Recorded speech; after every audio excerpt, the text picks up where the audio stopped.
Nous sommes en ce jeudi 14 décembre avec des exposés consacrés aux lois, aux commandements. Je viens de parler du droit constitutionnel en montrant que tout verrouillage est pernicieux quand on ne connaît pas les véritables lois psychologiques et qu'il vaut mieux, quand on ne sait pas les choses, laisser les choses se faire d'elles-mêmes plutôt que de les figer. Et puis, il y a la question des 10 commandements et du décalogue dont je voudrais parler à présent, dont j'ai déjà parlé, mais j'en parlerai un petit peu autrement que jusque-là. Les 10 commandements, tels qu'ils nous sont parvenus, sont à l'évidence tronqués. Ils sont tronqués. Et la preuve qu'ils sont tronqués, c'est un problème d'exégèse. Comment sait-on que quelque chose est tronqué? Et bien là, par exemple, dans plusieurs cas, il commence par « tu ne feras pas ceci, voilà. » Alors, les commandements ne sont pas faits pour être avant tout des défenses, des interdictions, des prohibitions.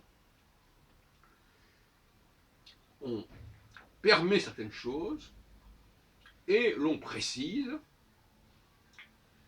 qu'il y a des cas où ça ne sera pas possible.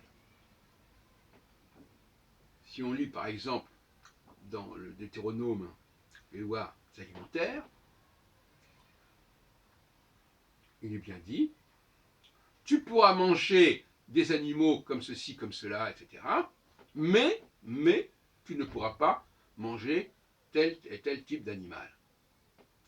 Sabot fendu, etc., ruminant, etc.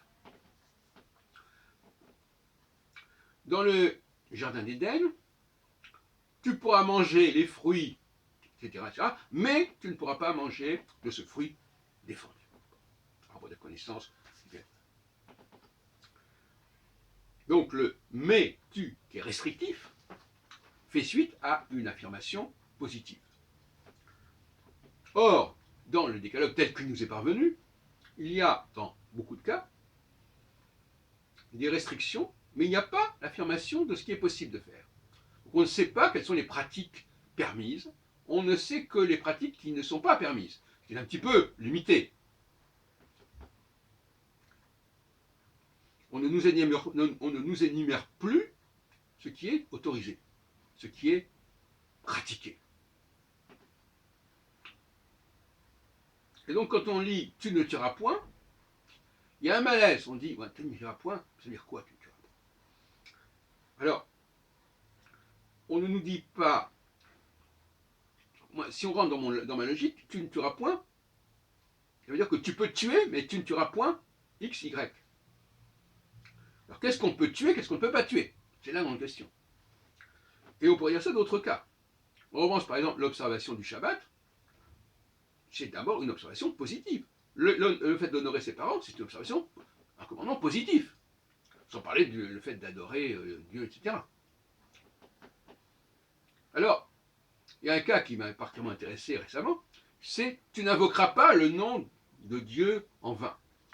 Peu importe les détails. Alors là, déjà, ça commence de façon négative. On ne nous dit pas quand est-ce qu'on peut invoquer le nom de Dieu sans que ce soit en vain. Les chavres. Lotissa, et Shem Adonai, les chaves. Les chaves en vain. Lotissa, on ne sait pas très bien ce que ça veut dire d'ailleurs. Tu ne porteras pas, tu n'élèveras pas. C'est un verbe qui est très peu utilisé, en fait, et qu'on utilise dans le décalogue. On traduit souvent par tu n'invoqueras pas, mais ce n'est pas l'étymologie à proprement parler de ce verbe assez peu usité. On trouve d'ailleurs dans la paracha Kitissa, et là où il s'agit, là c'est presque utilisé comme tu ne feras pas le décompte, tu ne feras pas le recensement. Enfin, je ne vais pas épiloguer sur ce verbe tissa, tav, shin, tav. D'ailleurs, le tav, ça ne fait pas partie du verbe, c'est la forme future ou impérative. Mais Tissa, Shin Aleph, Lotissa, Tav étant la forme de la seconde personne du singulier et du pluriel. Donc, on trouve d'ailleurs dans Ata et Atem. Et donc, on ne sait pas ce qu'on doit invoquer. À mon avis, c'est très important. Parce que quelque part, à mon avis, la prière juive, par définition, la bénédiction juive, c'est l'invocation.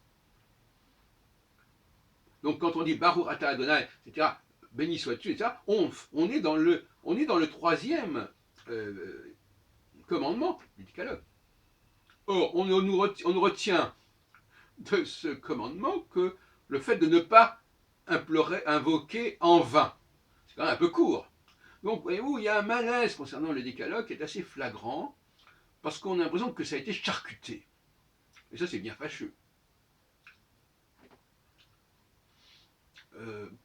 Pourquoi cela a été charcuté? D'abord, probablement, il a sûrement été modifié, ce texte a sûrement été modifié. Ceux qui disent que la Bible n'a jamais été, il n'y a pas un iota qui a été changé, c'est une plaisanterie. C'est un verrouillage postérieur et tardif, mais ça n'a pas empêché, avant cette période, c'est comme les centuries Nostradamus, à un moment donné on dit qu'il ne faut pas toucher, mais jusqu'avant elles ont été largement remaniées et retouchées. Bon. Donc passons là-dessus sur ce verrouillage tardif. À mon avis, la suppression d'un certain nombre de développements, dont on ne garde que les éléments extérieurs, puisque ce qui est interdit, c'est ce qui est extérieur, ce qui n'est pas pratique. C'est une espèce de blackout, d'obscurantisme total. On nous dit ce qu'on ne fait pas, et on ne nous dit pas ce qu'on fait, à part quelques cas que j'ai cités. Et donc il y a une sorte de volonté d'occultation là qui se produit. On ne veut pas initier les gens à certaines choses. Alors on leur dit ce qu'on ne veut pas faire. Ben oui, mais ce qu'on ne veut pas faire, ça ne dit pas ce qu'on fait. Et les commandements qui consistent simplement à ne pas faire, si on passait son temps à ne pas faire les choses, on ne sait pas très bien ce qu'on ferait réellement. Voilà, donc il y a quelque chose qui ne va pas, mais au niveau de l'exégèse, on a là un phénomène de troncature, de troncage, qui est tout à fait manifeste dans le cas du décalogue. Et le bar mitzvah, pour terminer sur une note humoristique, j'ai assisté à plusieurs bar mitzvahs ces derniers temps, dont récemment d'ailleurs la bar mitzvah correspondant à ma date de naissance, puisque le garçon qui a fait sa bar mitzvah était né le 29 novembre et moi je suis né le 1er décembre, et donc il a fait la bar mitzvah sur le Vayeshev, qui est intéressant au niveau de Judas et ses frères. Et Judas qui est rejeté par ses frères parce que Judas se pense comme supérieur à ses frères, ce qui est assez remarquable, assez caractéristique. Passons. Eh bien, ce bar mitzvah, au fond, il ne sait pas très bien à quoi il s'engage. Si ce n'est à s'abstenir de ceci ou de cela. Alors le décalogue serait-il simplement une série d'abstentions, d'abstinence? C'est pas sérieux. On ne pratique pas une pratique religieuse sur l'abstinence. Pour revenir à ce que je disais tout à l'heure, il faut invoquer le nom de Dieu, mais encore faut-il s'entendre sur le nom de Dieu. Et là c'est là que le bas blesse. Alors, c'est bien de ne pas l'invoquer en vain, mais encore faut-il savoir dans quelle mesure on doit l'invoquer, on peut l'invoquer, et sous quel nom. Et moi je dis, il faut invoquer les dieux, et d'abord premièrement je suis pour un polythéisme, de toute façon c'est une évidence, il faut invoquer les dieux d'Israël, en passant par cette idée de Elohé Abraham, Elohé Yitzhak, Elohé Yaakov.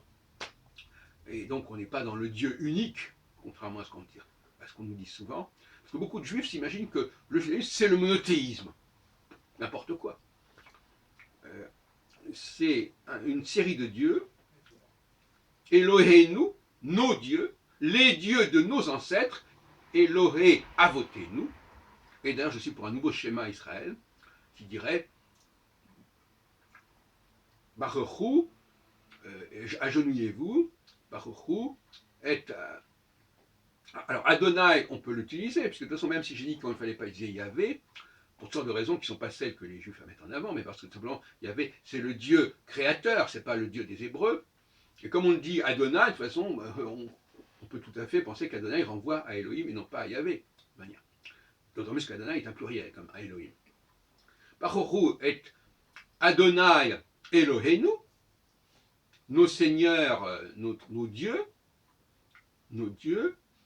Elohé Avotenu, les dieux de nos ancêtres, et Elohé, donc, on précise, Elohé Abraham, Elohé Yitzhak, Elohé Yaakov. Baruch et Adonai Eloheinu, Elohé Avotenu. Voilà, ce serait ça l'invocation principale.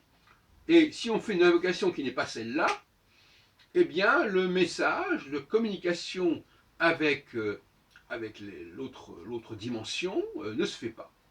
À mon avis, il y a un déficit très grave à ce niveau-là. Si les Hébreux ne sont pas capables d'invoquer correctement leur Dieu, eh bien, il ne faut pas s'étonner qu'éventuellement, leur Dieu ne leur vienne pas au secours, comme il l'a fait en Égypte. Et rappelons d'ailleurs à ce propos que lorsque le Dieu des Hébreux est venu parler à Moïse, il a rappelé qu'il était le Dieu d'Abraham, Isaac et Jacob, donc il a rappelé que ce lien entre le peuple hébreu et lui existait. Bien qu'il n'ait pas encore reçu le message du Sinaï, il existait. Il y avait déjà une pratique juive, hébraïque, avant la révélation du Sinaï, c'est une évidence. Car sinon, pourquoi ce Dieu serait-il venu au secours d'un peuple qui ne l'invoquait pas, qui ne le reconnaissait pas? Il y a là une absurdité.